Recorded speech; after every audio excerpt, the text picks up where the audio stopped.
Tuhan bersamamu. dan bersama rohmu. Inilah Injil suci menurut Matius. Dimuliakan Sekali peristiwa, Yesus membawa Petrus, Yakobus, dan Yohanes saudaranya yang naik ke sebuah gunung yang tinggi bersama-sama mereka. Di situ mereka sendirian saja. Lalu Yesus berubah rupa di depan mata mereka.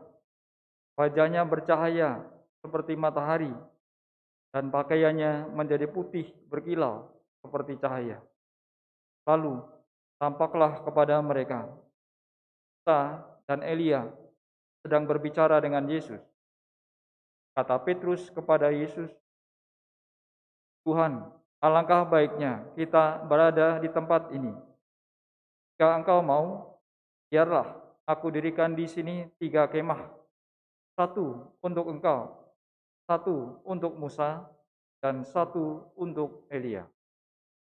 Sementara Petrus berkata begitu, tiba-tiba turunlah awan yang terang menaungi mereka, dan dari dalam awan itu terdengar suara yang berkata, "Inilah putraku yang terkasih, kepadanya lah aku berkenan, dengarkanlah dia." Mendengar itu tersungkurlah murid-murid Yesus dan mereka sangat ketakutan. Lalu Yesus datang kepada mereka dan menyentuh mereka sambil berkata, "Berdirilah, jangan takut." Ketika mengangkat kepala, mereka tidak melihat seorang pun kecuali Yesus seorang diri. Pada waktu mereka turun dari gunung itu, Yesus berpesan kepada mereka, "Janganlah kamu ceritakan penglihatan itu kepada siapapun sebelum Putra Manusia bangkitkan dari antara orang mati." Demikianlah sabda Tuhan. terpujilah Kristus.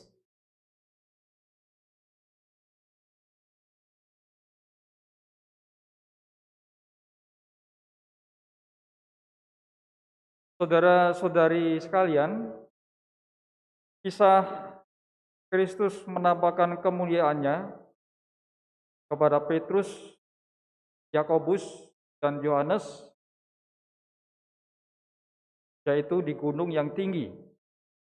Gunung ini tidak disebutkan namanya.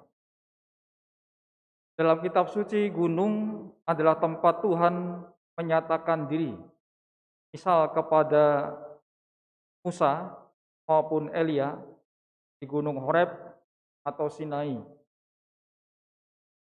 Lalu mengapa Yesus Kristus muncul dalam cahaya yang menyilaukan bersama Musa dan Elia? Dalam kitab Keluaran dikisahkan bahwa saat Musa bertemu dengan Tuhan di Gunung Sinai, kulit wajahnya bersinar karena ia berbicara dengan Tuhan.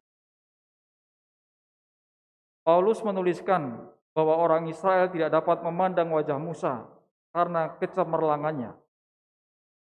Kemudian ketika Elia menghancurkan berhala-hala Baal, ia berlindung di gunung Tuhan di Sinai.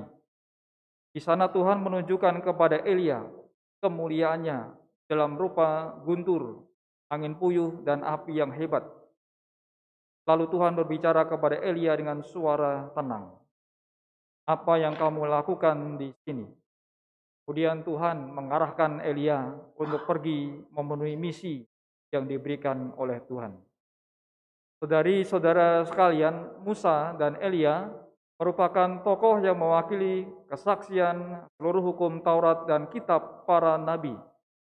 Ada hubungan yang khas antara Musa dan Elia dengan Yesus.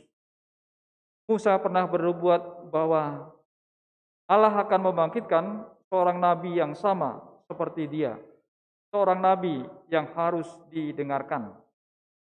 Nabi yang seperti Musa itu oleh Matius dilihat dalam diri Yesus. Tadi ketika dari dalam awan juga terdengar suara yang mengatakan, "Dengarkanlah dia." Kristus wajahnya bercahaya dan ditegaskan bahwa dialah yang harus didengarkan. Lalu Elia, nabi yang dulu dikisahkan naik ke surga, dinantikan kembali menjelang datangnya hari Tuhan. Elia dianggap sudah datang dalam diri Yohanes Pembaptis. Dan kita tahu dalam Injil dikisahkan bahwa Yohanes Pembaptis telah mempersiapkan jalan bagi Tuhan Yesus Kristus.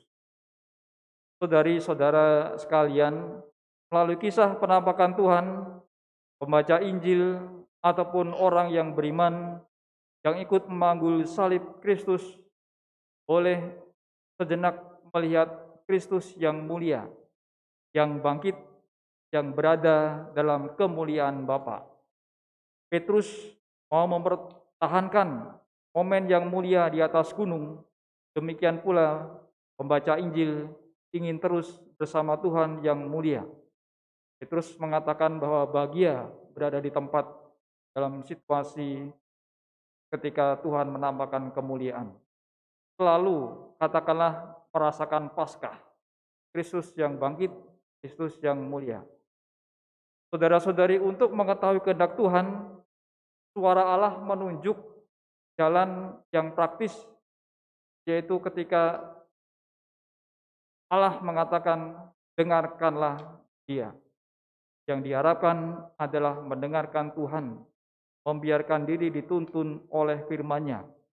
Sama seperti Abram, dalam bacaan yang pertama, mendengarkan Tuhan, lalu dituntun ke tanah terjanji. Maka, saudari-saudara, kita berupaya senantiasa berusaha mendengarkan Tuhan berbicara kepada kita, agar kita juga mampu memahami kehendak Tuhan dalam hidup kita. Kita berusaha untuk menangkap suara Tuhan dalam firman-Nya, Dia itu mau berbicara atau berkehendak apa dalam diri kita. Dan disitulah ketika kita mendengarkan suara Tuhan dan melaksanakan kehendak-Nya, semoga itu sebagai wujud kita beriman kepada Allah yang kita imani dalam gereja Katolik. Kita hening sebentar untuk meresapkan sabda Allah.